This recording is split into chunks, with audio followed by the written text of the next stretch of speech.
Bienvenidos a su podcast Voces de Ciudad, donde le damos voz a todas las expresiones que se manifiestan en una ciudad como Bucaramanga, pero que puede ser cualquier otra ciudad del planeta. Obviamente hay expresiones deportivas, artísticas, culturales, científicas, políticas, empresariales. Y hoy precisamente tenemos un invitado muy especial, un empresario, pero no solamente es empresario, como más adelante ustedes se darán cuenta. Juan Felipe Bayona, ingeniero industrial, con maestrías en las universidades de Northeastern y de Harvard en Boston, Estados Unidos, y que ha venido a contribuir no solamente al desarrollo económico, sino al desarrollo social de Colombia, de nosotros los colombianos. Bienvenido, Juan Felipe, es un placer tenerlo aquí. Mi querido Jaime, pues muchas gracias por tu invitación. Primero que todo, manifestarte que desde que trabajamos en la cardiovascular y desde hace mucho que te conozco, pues te tengo todo el cariño y admiración. Así que agradezco grandemente esta invitación. Bueno, Juan Felipe, ¿cómo fue que un ingeniero industrial llega a meterse como un desarrollador, un innovador en todo lo que es la agroindustria con un proyecto en el Bajo Río Negro, como es el que tienes? ¿Cómo es que se llama ese proyecto? Bueno, nuestra empresa se llama Samarcanda y pues todos venimos de una papá, un abuelito, un bisabuelo campesino. Entonces siempre he tenido ese amor por el campo. Quise volver a Bucaramanga después de haber trabajado en Estados Unidos durante un buen tiempo. Pero quise volver a Bucaramanga para retomar lo que mi papá había empezado. Tenía su ganadería. Vengo de una abuelita, por un lado una abuelita campesina con 11 hijos, que enviudó 2 veces y que sacó adelante a sus 11 hijos con una finquita, una parcelita cerca al Socorro, en Chima. Pero por el otro lado también, otro abuelito que sembraba café en Antioquia, tuvo una crisis económica y se vino para Santander a retomar su vida. Entonces pues tengo en el ADN ese amor por el campo. Quise volver a Bucaramanga y empezamos a construir nuestra empresa. Siempre estudié ingeniería industrial precisamente por ese sueño de tener mi propia empresa. Y empezamos a construir una empresa que tuviera 3 pilares muy bien estructurados. Un pilar social, un pilar medioambiental y por supuesto todo esto cimentado en un pilar económico y financiero y productivo. Eso de espíritu, además campesino, pero espíritu innovador, porque tú tuviste algo que ver con un tema que tiene que ver ciencia, tecnología, biotecnología, porque estuviste involucrado en los temas de la clonación de búfalos. Si bien lo entiendo, en compañía de un común amigo que ya no está con nosotros, que fue Fernando Higuera Escalante, ¿cierto? Así es, mira. ¿Cómo es eso? En el 2013-2014 empezamos un proyecto de un laboratorio de biotecnología. Estábamos varios socios, amantes de la ganadería y de la ciencia también. Nos juntamos, entre esos Fernando Higuera, como tú lo mencionas, y otros ganaderos también de la región, y decidimos crear un laboratorio para hacer transferencia de embriones. Así que sacábamos los óvulos de las mejores vacas de Santander. Esos óvulos se llevan a un laboratorio y se trae el semen de los mejores toros del mundo, buscando productividad y mejoramiento de razas. Entonces, esos óvulos que se hacían en el laboratorio se llevaban a ser implantados en cualquier vaca de la región. Y fíjate que... ¿En cualquiera o en esas seleccionadas? En cualquiera. En cualquiera. Entonces, se le sacan los óvulos a las mejores. Ah, la otra era como úteros prestados. Exactamente. Esos óvulos llegan al laboratorio, traemos los mejores semen de los mejores toros del mundo, se crea el embrión y esos embriones son implantados en vacas cualquiera. Cualquiera me refiero a vacas, pues que cumplan con ciertas condiciones de facilidad en el parto, que sean buenas mamás, que sean buenas lecheras, que cuiden a sus terneros. Esas vacas van a tener terneros que van a tener una genética especial. Entonces así fue como empezó el proyecto. Un laboratorio muy bien montado en Girón, pero quisimos dar un siguiente paso.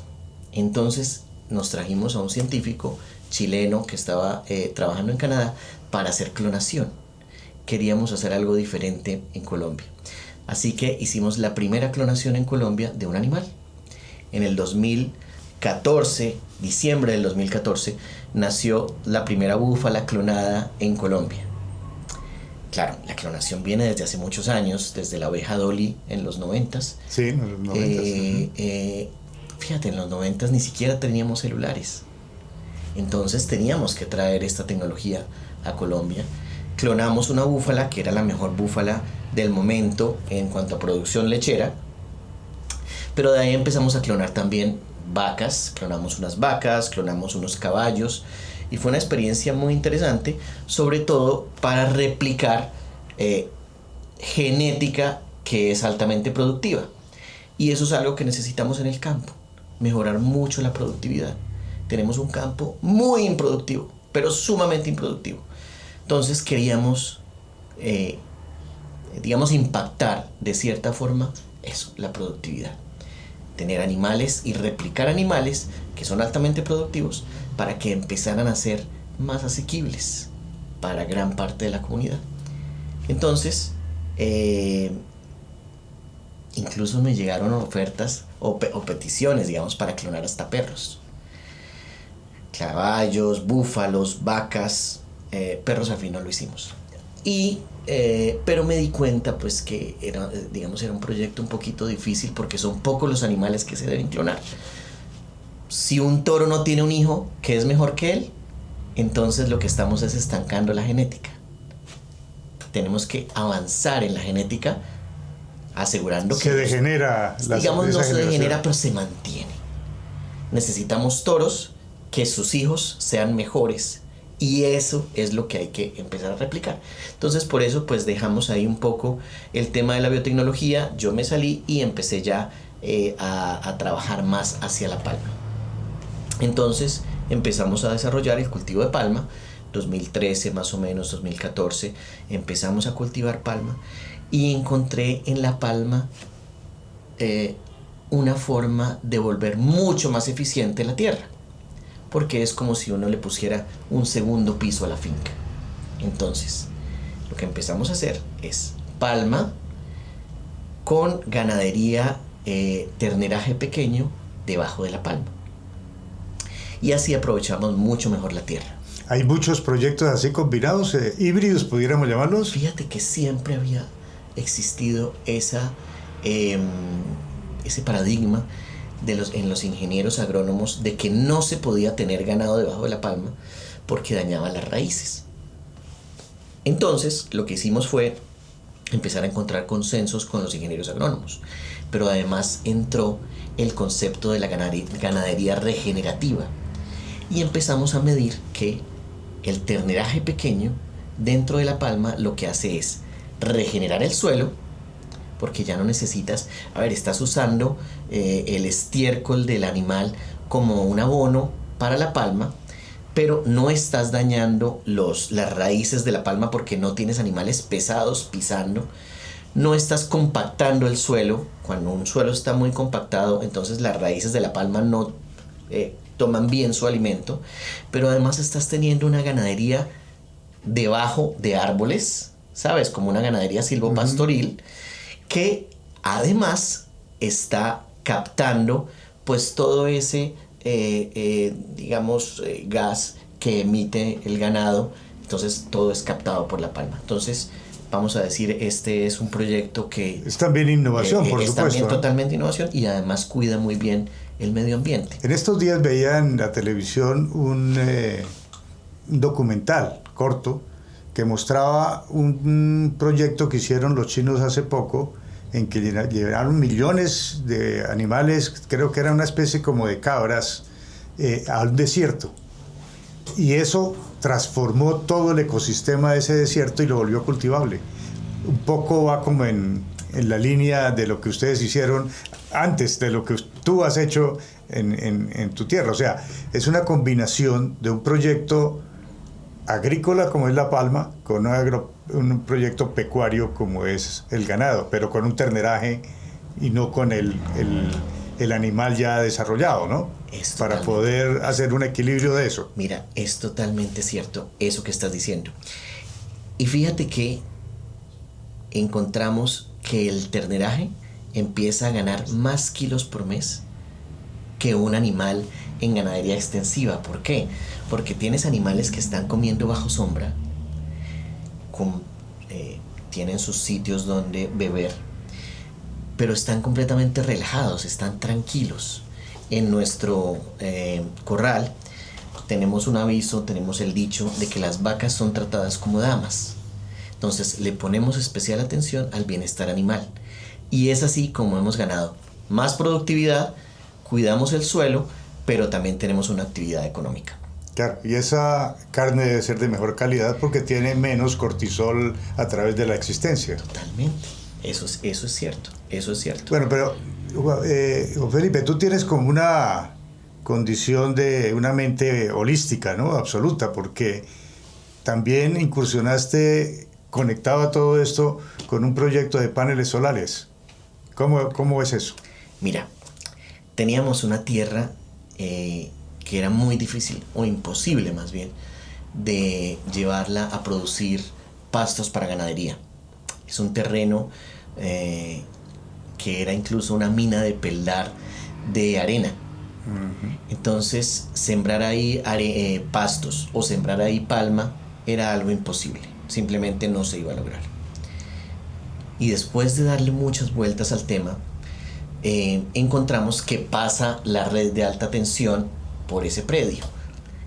Estamos hablando hace 3-4 años. Así que empezamos a ver la forma de volverlo productivo, sin perder los 3 pilares que te dije al principio: lo social, lo medioambiental y lo productivo. Y encontramos que los paneles solares eran una buena opción. Entonces empezamos toda la gestión para montar ahí un parque solar. Es el primer parque solar en Santander, o la primera granja solar en Santander ya oficialmente productiva. Son 8 hectáreas de parques solares que están produciendo 3.9 megas y que están logrando algo que tú ahorita mencionaste. También está logrando que esa sombra que se genera bajo el panel solar empieza a hacer que se regenere el suelo.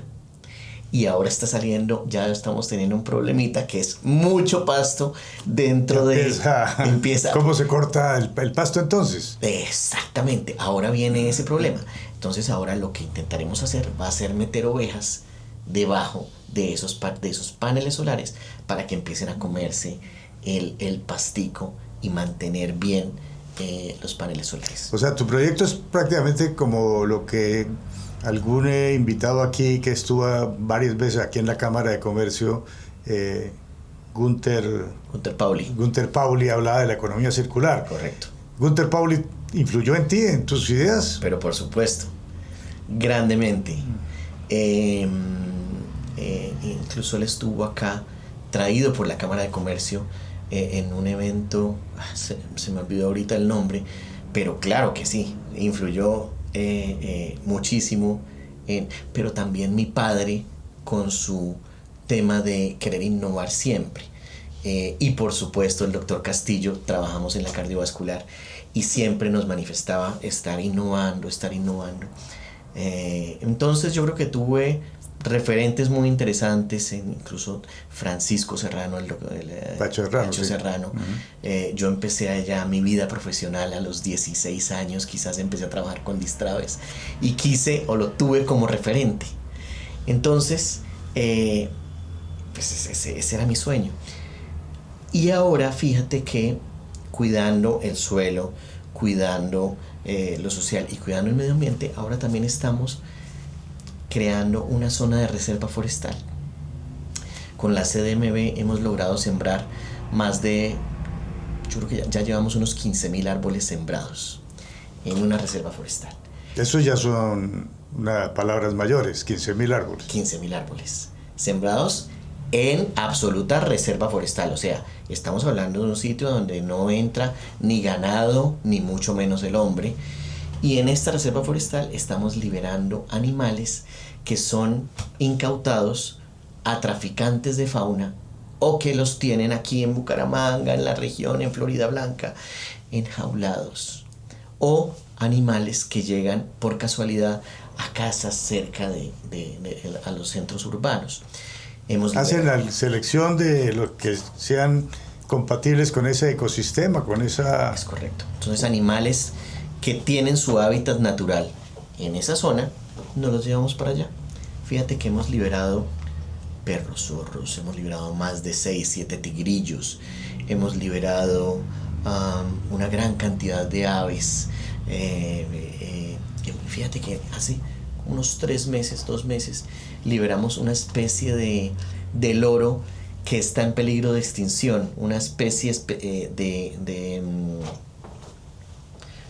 una especie de...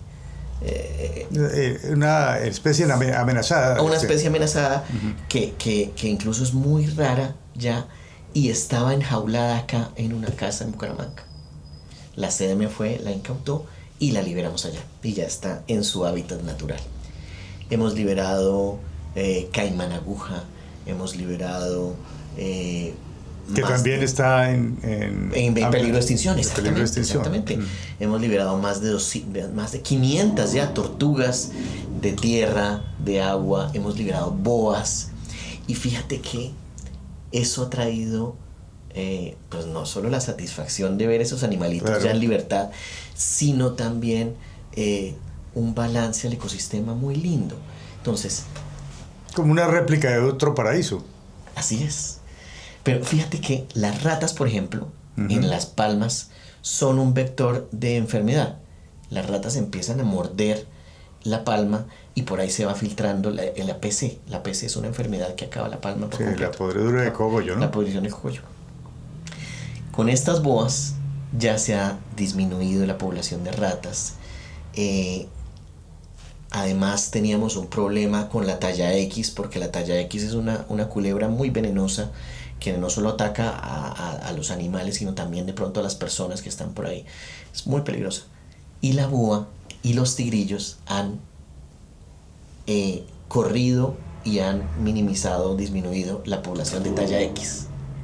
Entonces, es increíble, ¿no? Todo lo que sucede como en un ecosistema que está perfectamente balanceado, ¿sí? Eso te cuento. Bueno, pues entonces hemos visto ya un proyecto que está con el sello de la sostenibilidad, por una parte, de la productividad, del medio ambiente, de lo ecológico, de lo social, pero también entiendo que vienes promoviendo un proyecto de vivienda en la región y un proyecto muy orientado hacia la mujer del campo. ¿Cómo es eso también? Así es. Mira, Jaime, desde más o menos 1985, yo creo, mi padre, recuerdo, llegó a la finca y encontró a la esposa del mayordomo pues muy afligida, muy llorando, atacada, porque su esposo pues la trataba mal, no respondía por sus hijos, así que él decidió dejarla a ella de administradora de la finca. La empoderó. La empoderó. Pero estamos hablando hace ¿cuántos años? 40 años. En una finca ganadera. Eso no pasa. No pasa de forma natural. Quizás pudo haber sido la primera mujer mayordoma de una finca ganadera. Y ha sido de las decisiones, de las muy buenas decisiones que yo he visto en mi vida. Esta mujer ahorita es mi mano derecha. Lleva con nosotros todo este tiempo trabajando y me da a entender la importancia del rol de la mujer en el sector rural. Así que hemos empezado a hacer programas enfocados en la mujer. Son las mujeres las que hacen la inseminación de las vacas en las fincas. Son las mujeres las que hacen la palpación de las vacas en la finca. Tienen una sensibilidad diferente. Pero además de eso, estamos viendo a ver cómo hacemos un programa para que sean las mujeres las que hagan la polinización de las palmas. Entonces todo esto lo que hace es empezar a bajar los índices de violencia intrafamiliar. Ya no es el esposo el que llega con la quincena, se va y se toma la quincena en la tienda, llega borracho, no atiende a su familia, sino que ya es la mujer la que empieza a tener un rol diferente en el hogar. Y eso hace que todo el entorno empiece a cambiar. Empieza a haber mejor educación para los hijos, empiezan a ver a su mamá como una persona, un referente, una persona de admirar, y lo mismo el esposo. Todo esto empieza a tener un rol diferente en la región y en todo el ámbito de la región. Entonces sí le hemos dado admiro profundamente el trabajo de la mujer. Bueno, ¿y cómo es lo de la vivienda? Bueno, para el 2016 aproximadamente, sí, en el 2016, decidimos donarle al municipio de Sabana de Torres 8 hectáreas, con la obligación de que se hicieran escenarios deportivos. Entonces, si no se hacían los escenarios deportivos, pues entonces nos tenían que devolver la tierra. Perfecto. Y se hicieron, se hizo la donación totalmente para el municipio de Sabana, y se hizo ahí en Sabana de Torres una pista de patinaje, un coliseo cubierto y una cancha de fútbol grande de 11 contra 11, una cancha muy bonita. Y fíjate que es muy lindo como ahora, pues yo tengo una niña de 4 años, un niño de 8 años, hemos ido con él, con mis hijos, a jugar fútbol a esa cancha, con sus amiguitos a jugar fútbol a esa cancha.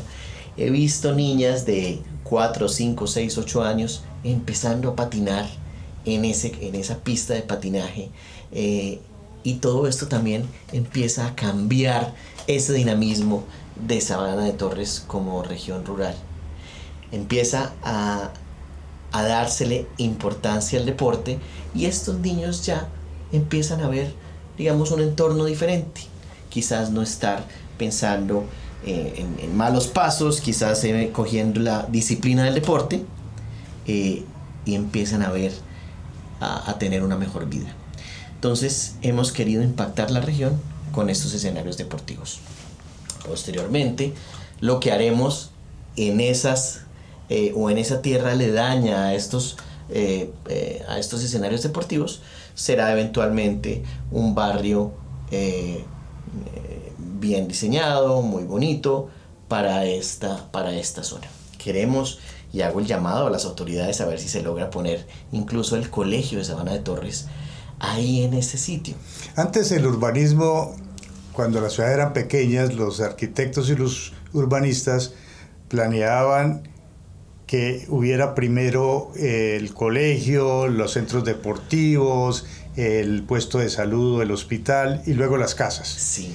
Luego pasó algo que no sé en qué momento se dio el vuelco completo, y fue el centro comercial y luego las habitaciones. Sí. O sea, más orientado hacia el consumo que hacia la educación, la salud, el goce, sí, el ocio, sí, el disfrute. Sí. O sea, eso que estás haciendo allá en Sabana de Torres, indiscutiblemente, no solamente para el campo, sino para la parte urbana, es realmente, no sé si la palabra quepa, revolucionario.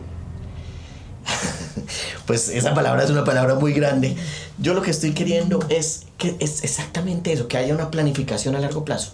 ¿Sabes? Yo creo que, mira,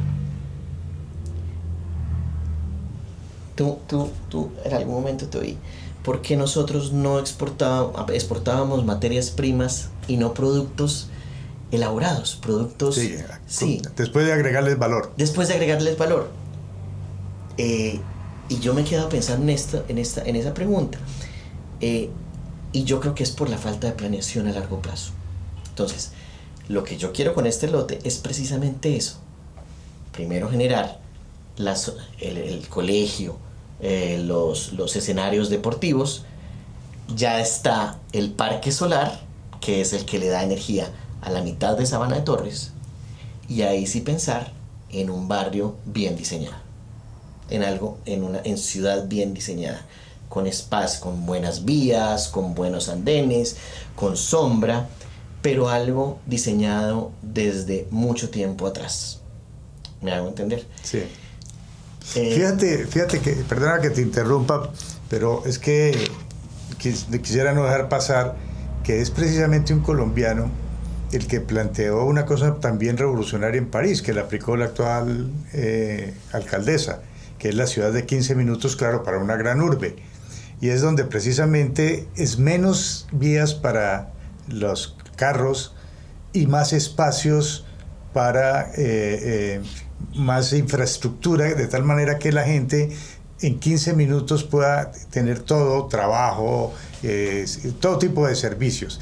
Y una derivación de eso lo hicieron los catalanes con las grandes manzanas, ¿no? Nosotros hemos hecho todo lo contrario. Valdría la pena llamarle la atención a nuestros urbanizadores, a nuestros planificadores, a nuestras autoridades, que empiecen a planear, como dices tú, a mediano y largo plazo, ¿no? Pero planificar. La oficina de planificación, de planeación, ¿hay oficina de planeación en Sabana? En Sabana de Torres, por supuesto que la hay. Debe funcionar mejor que la de Bucaramanga. Yo creo que sí. Definitivamente que sí. Yo sí creo. Pero, a ver, es que también la planeación debe venir de parte de los desarrolladores. O sea, claro, la iniciativa, la responsabilidad de la iniciativa privada. Exacto, de la empresa privada. No solo del que impone las leyes, sino también del que quiere desarrollar el proyecto. No podemos seguir teniendo este tipo de urbanizaciones que son cajitas de fósforos y metemos ahí la gente para buscar el mayor precio por metro cuadrado. No, yo creo que tenemos que empezar a pensar en ciudades que de verdad sean bien planificadas. Mira Boston, por ejemplo. Es espectacular cómo funciona el transporte público. Uh-huh. Las personas no toman, de hecho no compran carros lujosos porque no es medio inútil un carro lujoso en Boston. Pues para eso tienen el metro a 2-3 cuadras. Inclusive una cosa hermosa de Boston es cuando uno de turista pasar por las huellas que lo llevan caminando por las calles para conocer las partes más interesantes de Boston, ¿no? Así es. Boston es una ciudad que se camina. Entonces yo sí creo que pues hago desde acá el llamado a no solo dejar que sean los entes públicos, sino también a tener una responsabilidad desde lo privado hacia para dónde vamos. Bueno, dentro de toda esta visión integral y de innovación y de tecnología, ¿cómo estás viendo la inteligencia artificial? ¿La estás aplicando? ¿Te estás haciendo uso de ella? Bueno, Jaime, mira, las nuevas tecnologías, como lo mencioné en la transferencia de embriones y en la clonación, pues son algo que me apasiona. Pero hay que saberlas también implementar. Mira, las nuevas tecnologías siempre son implementadas por los grandes empresarios y empiezan a bajar hasta que las empieza a usar pues toda la industria. En este momento se están empezando a implementar riego con drones, fumigación, control de enfermedades con drones. Y fíjate que yo al principio estaba un poquito escéptico del tema porque no veía cómo un dron pudiera llegar a fumigar de forma eficiente 50 hectáreas. Pero resulta que no. Lo que se hace es, el dron se contrata para llegar al foco de la enfermedad apenas empieza. Entonces se fumiga de forma rápida las 3-4 hectáreas donde está el foco. Y no se deja avanzar el foco a las 50 hectáreas que antes se acostumbraba. Pero adicional a eso, ya no estamos teniendo una avioneta que pasa indiscriminadamente fumigando e incluso en muchos casos llegando a sitios urbanos cercanos a las plantaciones, sino ya es focalizado la fumigación. Entonces eso también va a tener un impacto ambiental, muy interesante, ambiental y por supuesto social. Claro. y por supuesto social. Bueno, no para los pilotos de fumigación. No, por supuesto, pero sí, digamos, para los niños que viven cerca de las plantaciones, las familias que viven cerca de las plantaciones, pues ya es un dron el que llega exactamente al foco de la enfermedad, a las 5, 10, 20, 50, 100 palmitas que están enfermas y son fumigadas ahí en ese sitio. Pero además de eso, la IA nos empieza a mostrar con mapas satelitales dónde están los focos de la enfermedad. Podemos ver digamos... ¿Más precisión? Más precisión, pero también con colores, Uh-huh. en dónde están las zonas afectadas de una plantación, así, rápidamente. Y estas tecnologías se van a ir replicando hasta llegar al productor de 10 hectáreas, 5 hectáreas de palmita. Eso es espectacular. Pero también yo estoy viendo un impacto muy grande en el vuelco que va a tener la humanidad hacia el agro. ¿Por qué? Porque en la medida en que se empieza a implementar la IA, muchas industrias van a ser mucho más eficientes y ya lo que se va a necesitar no va a ser los trabajadores de las plantas manufactureras, sino trabajadores para el agro. Entonces yo estoy viendo que va a haber un vuelco hacia la producción rural. Yo creo que en unos próximos años, 20 años, 30 años, esa va a ser la industria principal. En este momento la industria principal, por supuesto, es la IA, la tecnología, pero en unos 20 o 30 años yo pienso que la industria IA más robotización va a hacer que el ser humano regrese al campo. Exactamente. Yo lo veo así. O sea que es bien interesante para ahora, digamos, en un modelo educativo, en que ese modelo educativo haga más énfasis, si bien sí, claro, en tecnología, pero también en el campo y medio ambiente. Es una visión futurista muy interesante, pero además muy esperanzadora, ¿no? Mira, yo creo que es que, como te lo dije al principio, tenemos un campo totalmente improductivo y tenemos que enfocar las escuelas hacia el campo, los colegios que empiecen no solo a dar clases de ciertas materias que al final del día van a ser medio poco importantes, si en cambio empezamos a enseñar a producir alimentos a los niños. Si los niños empiezan a hacer su huerta, si los niños empiezan a cuidar un ternerito, si los niños empiezan a entender todo el proceso para llevar un ternero a su finalización, o todo el proceso para llevar una palma o una mata de cacao, una mata de café a su etapa productiva. Y hay una cosa como instintiva, natural en los niños. Cuando yo era niño, que eso hace muchísimos años atrás, en el siglo pasado, pues todos nos sorprendíamos y estábamos buscando cómo crecía el frijolito en el agua y cómo las lagartijas se movían en los patios, es decir, el mundo natural. Y hoy lo veo con mis nietas que es exactamente igual. O sea, hay una cosa natural hacia la naturaleza, Sí. ¿no? Que hemos venido casi como arrinconando artificialmente con todo el desarrollo industrial y sobre todo comercial en el mundo. Esto me parece supremamente interesante el mensaje que estás dando. O sea, nuestro futuro, que es obvio, está en que el campo, que es el que nos da el agua, porque está desde los ríos que vuelan desde el Amazonas, las gotas de agua para que llenen los frailejones, los cojan los páramos, seque el agua y el agua irrigue el campo para que se produzcan los alimentos y también se desarrolle todo el problema pecuario, todo el problema de alimentación con animales. ¿Qué tanto, no en tu caso, qué tanto en Santander y en Colombia está desarrollado ese concepto de agroindustria con productividad, con eficiencia, y qué habría que hacer para avanzar en ese campo? Sí, mira, Jaime, yo veo que nosotros tenemos una brecha que cerrar, y es las finanzas personales. O sea, en la medida en que empecemos a darle importancia a las finanzas personales, empieza a todo tomar sentido. En mi caso, por ejemplo, fue cuando desde la ingeniería industrial empecé a aplicar todos los, digamos, las herramientas de ingeniería industrial para llevar una ganadería a lo que está hoy.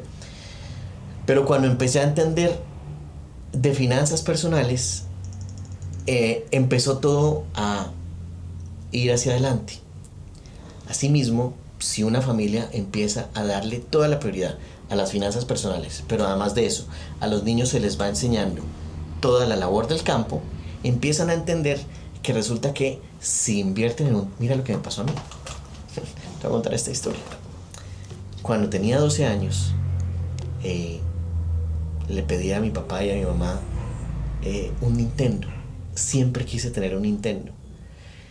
Y mi papá a los 12 años me dijo: de Navidad no te voy a dar un Nintendo, te voy a dar un ternero.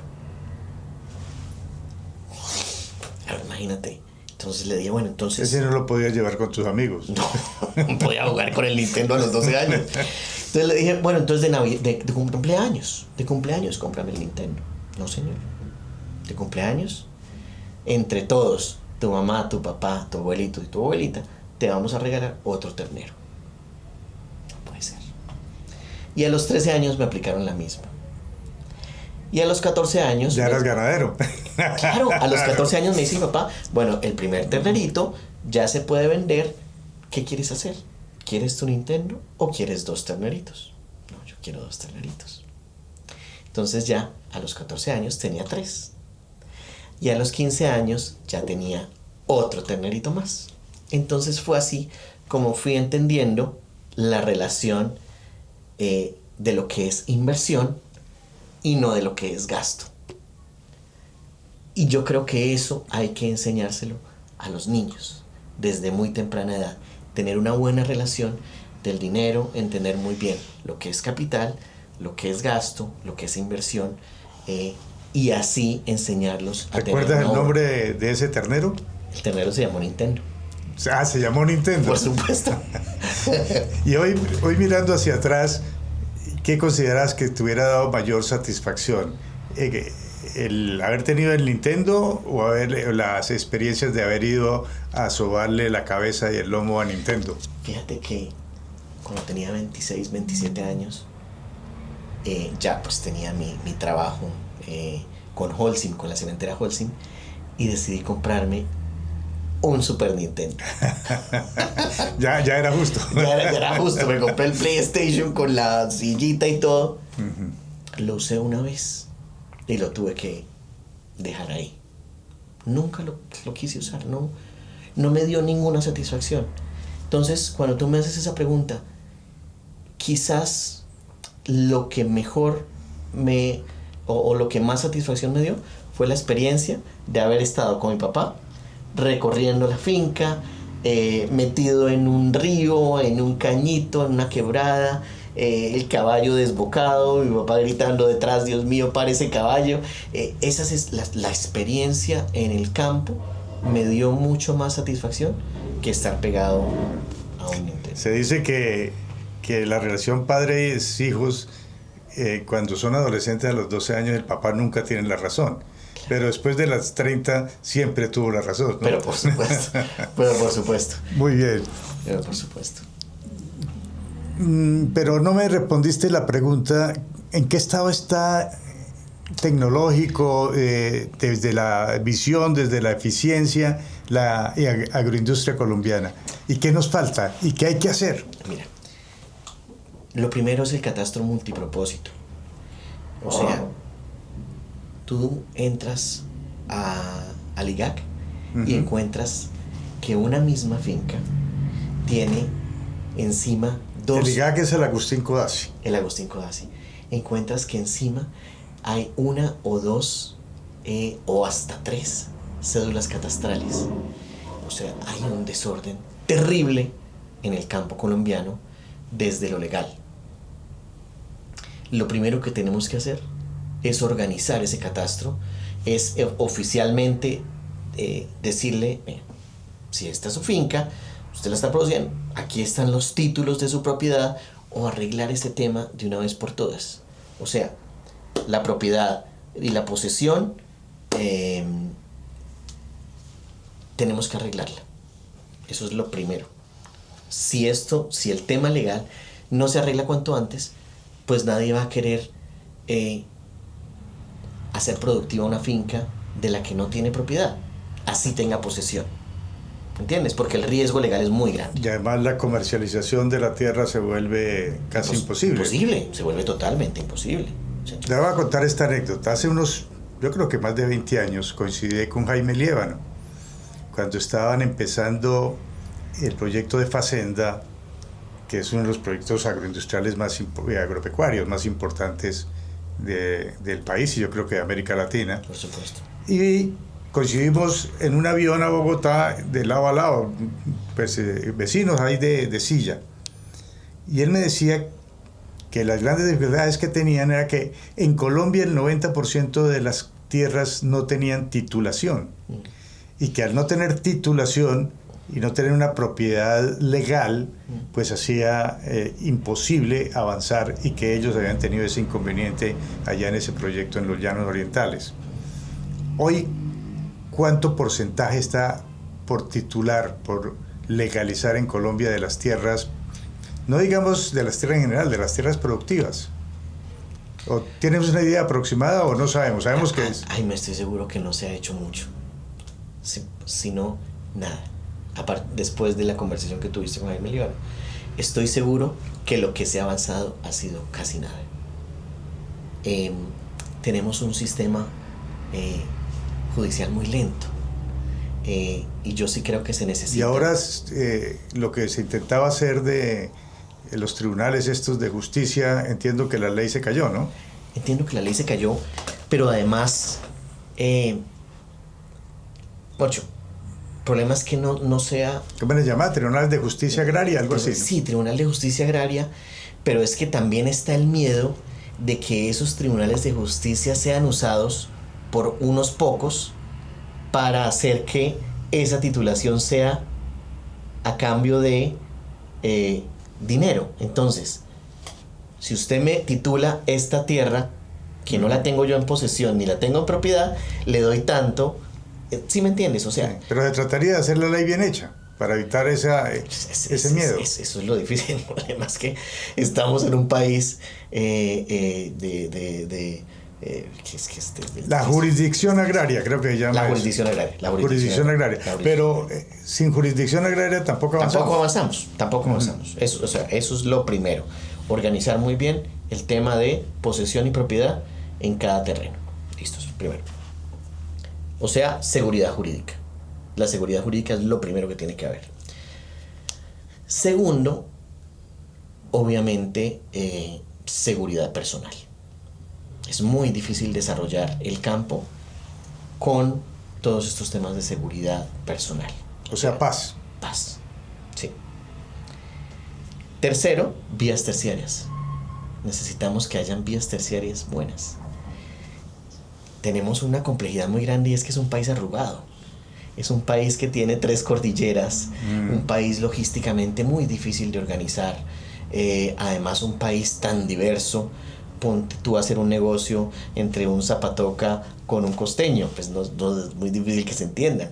Entonces es un país con unas diversidades y unas complejidades, pero además, siendo arrugado, las vías son un tema complejo. Claro, porque además para entrar insumos y sacar productos. Claro. El tema logístico es muy complejo.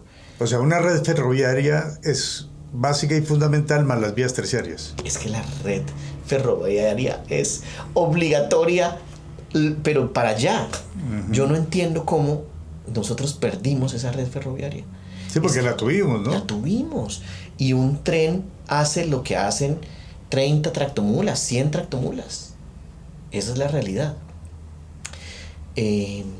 No entiendo cómo Este país perdió esa red ferroviaria y tenemos que recuperarla cuanto antes si queremos ser mínimamente productivos. Pero además de eso, recuperar la navegabilidad. Claro que el modelo americano, que seguramente va a profundizarse en estos tiempos, fíjate que los Estados Unidos es muy precario en trenes, porque se ha hecho prioritario los vehículos, el individual en el automóvil, y encarga estas tractomulas, ¿no?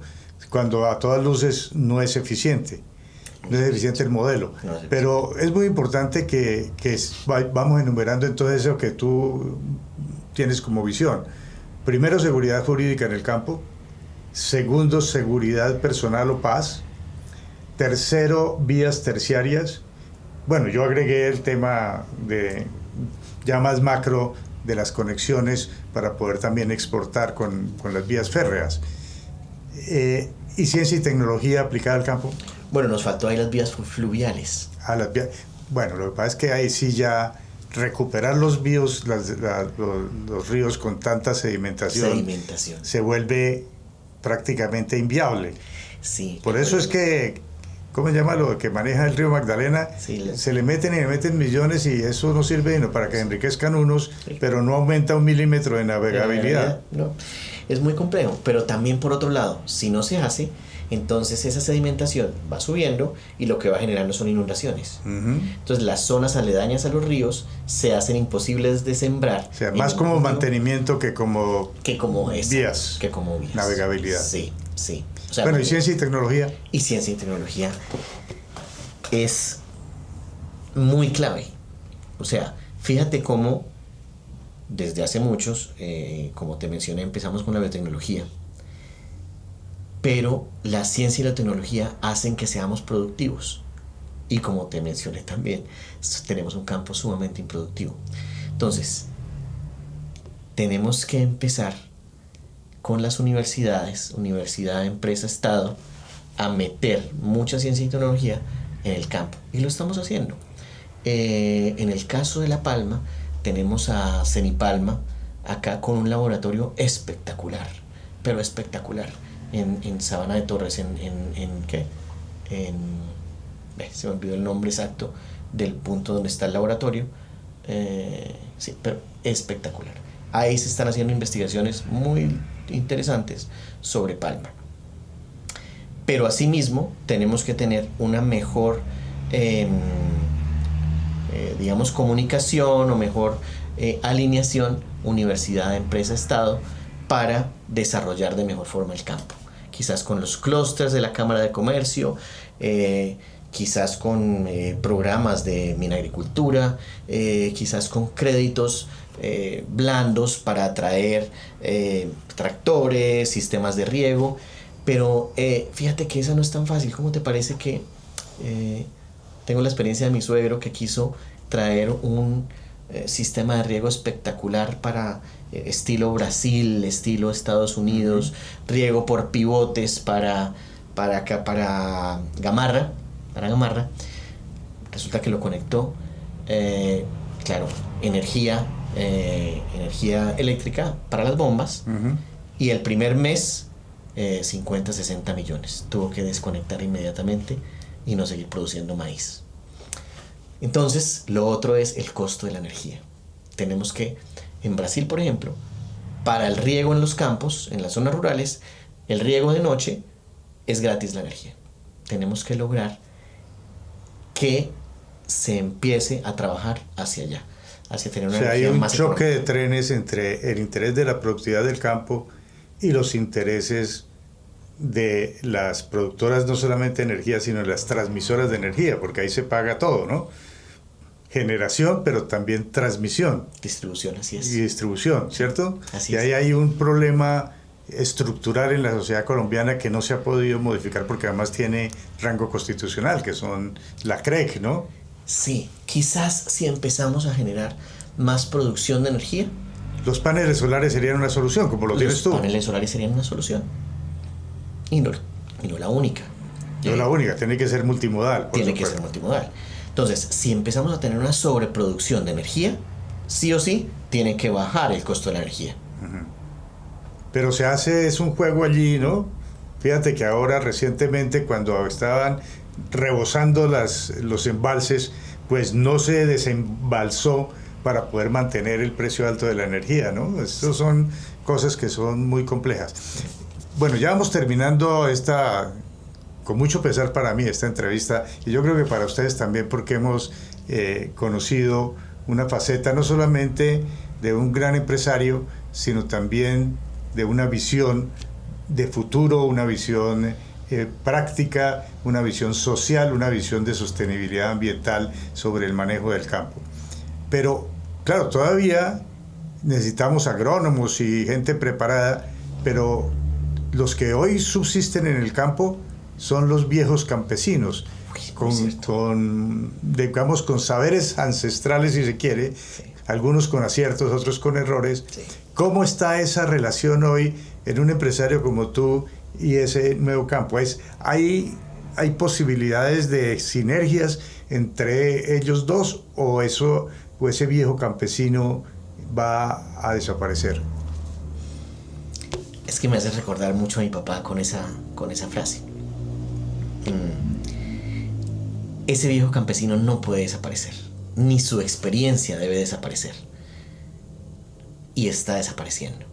O sea, la gente, es decir, el joven de 20 años, 23 años, 25 años, que quiera emprender un negocio, una empresa agropecuaria, no existe. ¿O estaría condenado al fracaso? Estaría condenado al fracaso, pero te voy a decir la razón. La razón está en las finanzas personales. Porque la razón está en la utilidad por hectárea por año. O sea, cuando un estudiante de ingeniería se gradúa y voltea a ver a su papá o a su abuelo que tiene una parcela de 20, 30, 50 hectáreas, y dice, la voy a hacer productiva, se encuentra con un bloqueo que es la utilidad por hectárea por año. Porque se da cuenta que es muy difícil volverla productiva. Entonces, en la medida en que se confluya universidad, empresa, Estado y apoyen a que ese estudiante vea productiva esa parcela de 50 hectáreas, y se puede hacer, lo que pasa es que no es fácil, pero que la vea productiva con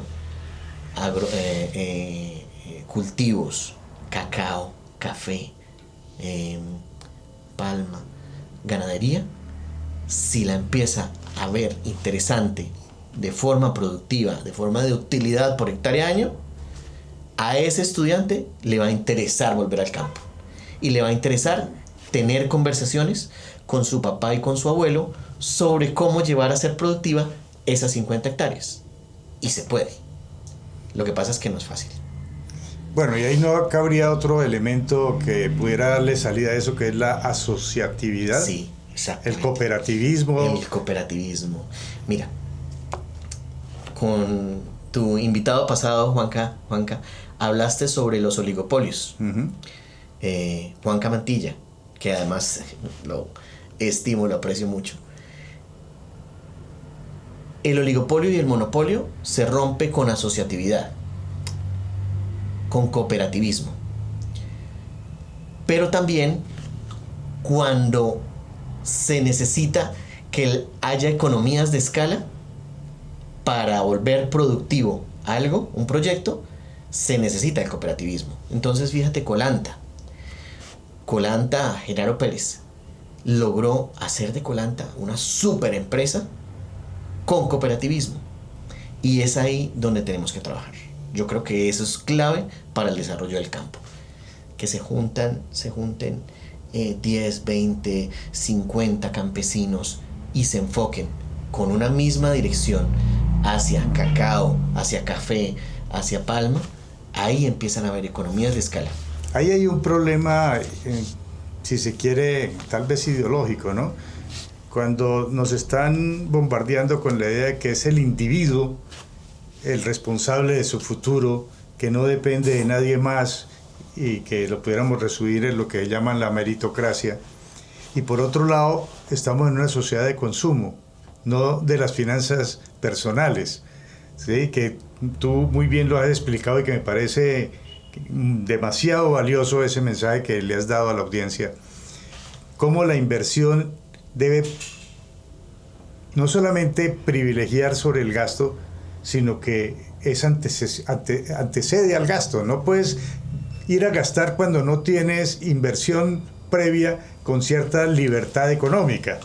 O sea, eso que me parece, eso va en contra de todo el modelo económico que tenemos. Por eso hoy nos deslumbran con los centros comerciales, que es para ir a gastar y a crédito. Sí. ¿Sí? Sí. En vez de ir a hacer la inversión que te va a producir más placer, como el ternero llamado Nintendo, sí, pero que adicionalmente más del placer te va a generar hacia un futuro una estabilidad y una tranquilidad y unas posibilidades de crecimiento, no solamente individual, sino familiar, y al sumar familiarmente, pues un crecimiento social. O sea, indiscutiblemente tenemos que romper un poco ese modelo del consumismo y del individualismo. Sí. ¿No? Y eso se traduce, es en la práctica, ¿no? De acuerdo. O sea, la ideología por allá en la estratosfera no sirve. No sirve. No sirve. Ahí es que seamos pragmáticos. Exactamente. Y entonces, asociatividad o cooperativismo, finanzas personales, sostenibilidad, vamos al campo, seamos eficientes, apliquemos ciencia y tecnología y sobre todo consideremos que es entre todos con una sostenibilidad ambiental, pero también con una sostenibilidad social. Ese pudiera ser más o menos el planteamiento global. ¿Te interpreto bien? No puede ser mejor, Jaime. No puede ser mejor. Viene el cambio climático, ¿no? El superniño o meganiño, en fin. ¿Tú cómo lo ves? ¿Crees que sea posible producir más alimentos en este momento que vamos a tener poca tierra, menos agua, por el problema del estrecho de Hormuz cerrado y de la guerra de Irán y Ucrania? Va a haber menos exportación de granos por allá, pero por el otro lado menos fertilizantes. En ese escenario difícil, no me gusta decir, de pronto catastrófico, pero me parece exagerado, y no me gusta decir apocalíptico, porque esa palabra de apocalipsis se transformó, se cambió en algo que no es eso, porque apocalipsis quiere decir esperanza, y nosotros lo asociamos a catástrofe. Pero en ese escenario que es difícil, que se viene ya, que ya tenemos. No dentro de 3 años ni dentro de 5, sino ya.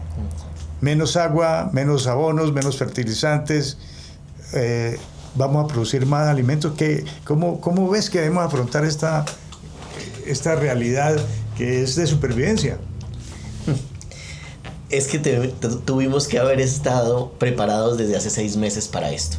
Uh-huh. En mi caso, desde hace 6 meses vengo sembrando maíz, más un año, para aprovisionarme con silo de maíz para este superniño.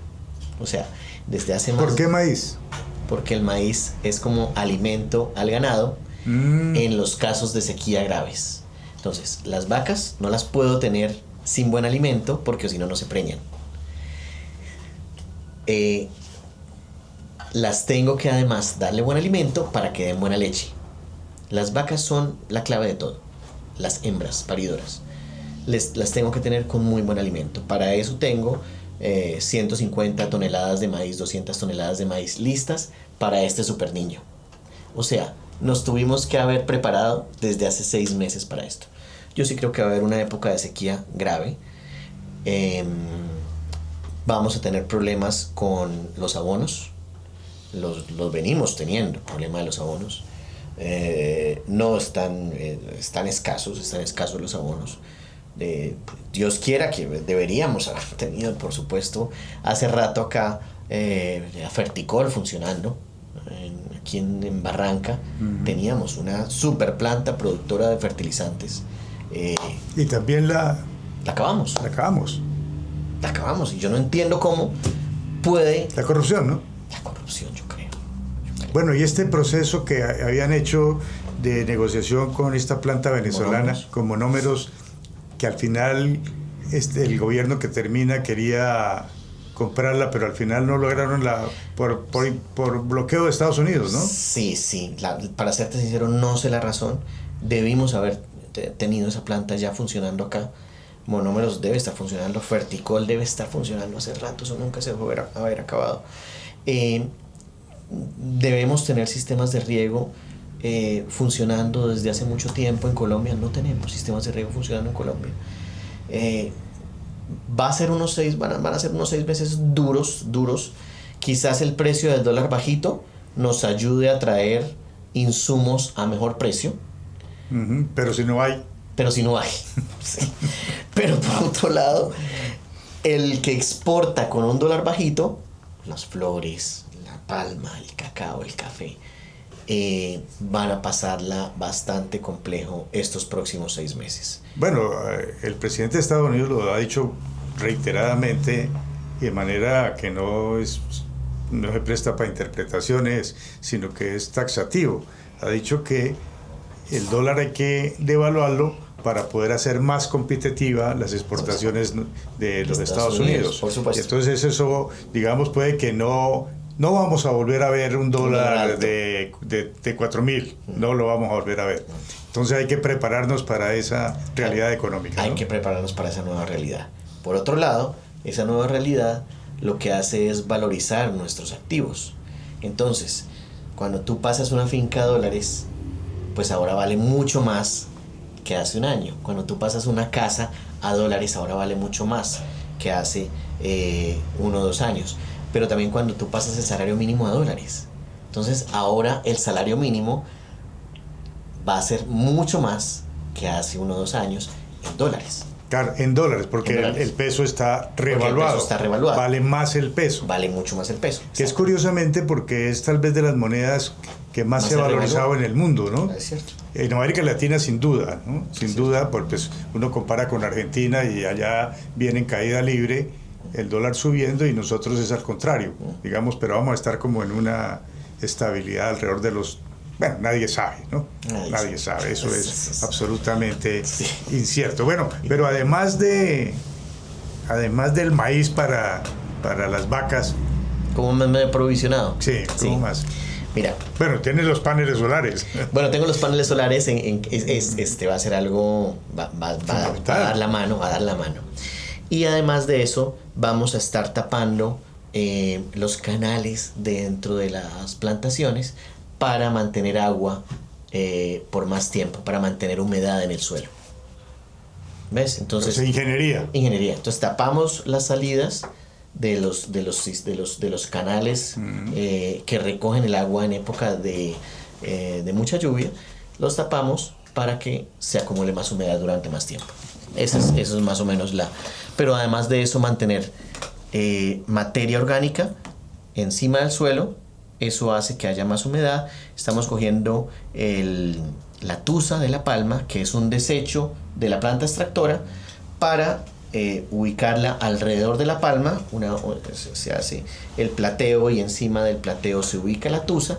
Esa tusa lo que hace es mantener humedad en el suelo y se ayuda a la palmita también.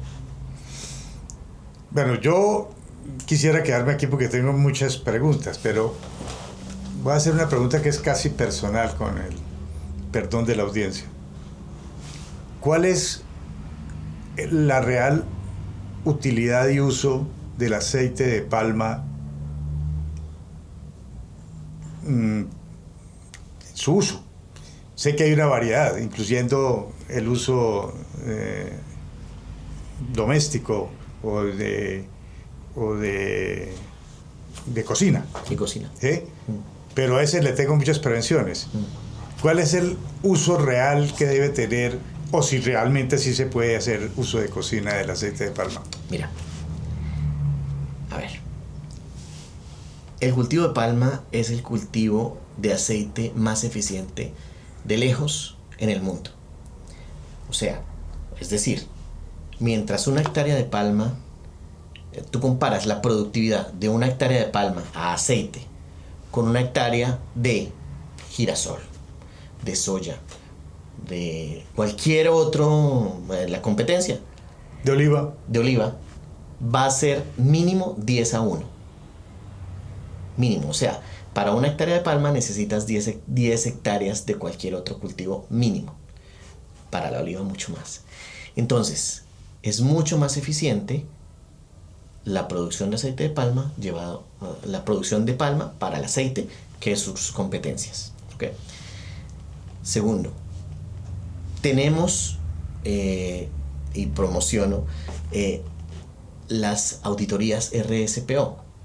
Entonces, RSPO asegura que es Una certificación. la certificación RSPO, asegura que nuestros predios en Colombia, los cultivos de palma no han hecho deforestación. Pero además de eso... ¿Qué es lo que pide la Comunidad Europea? ¿Qué es lo que pide la Comunidad Europea? Pero además de eso, aseguran que hayan unas... en cuanto a lo social y lo medioambiental, se hagan acciones concretas. Entonces, esa certificación es clave para el cultivo de palma. Ahora lo están pidiendo para el cacao, ¿no? Ahora lo están pidiendo para el Sí, cacao. para que sea libre de cadmio, etc. Para que sea libre de cadmio, así es. Pero, volviendo a tu pregunta, ¿para qué se usa el aceite de palma? Okay. Primero que todo, para cocina, como tú muy bien lo mencionaste. Segundo, y te aseguro que el 95% de los restaurantes que has estado, pues usan aceite vegetal de palma. Segundo, para biocombustibles. Entonces, en Indonesia, por ejemplo, se está mezclando, es tal vez 50, entonces 50% aceite de palma, 50% diésel. Y ahí es donde se hace la mezcla del biodiesel. En Colombia entiendo que estamos al 10, queremos pasarle al 12 por lo menos, para que empiece a haber combustible con aceite vegetal.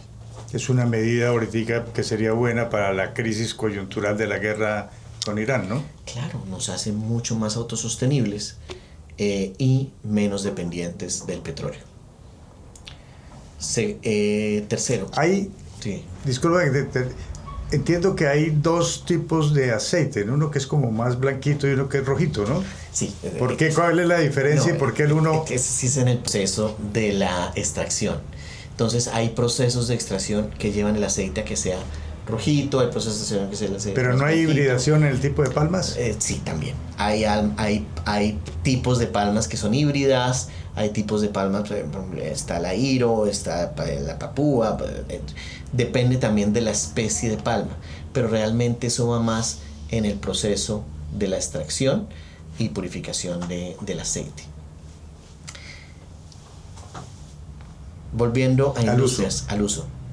Cosméticos, casi todos los cosméticos llevan aceite de palma.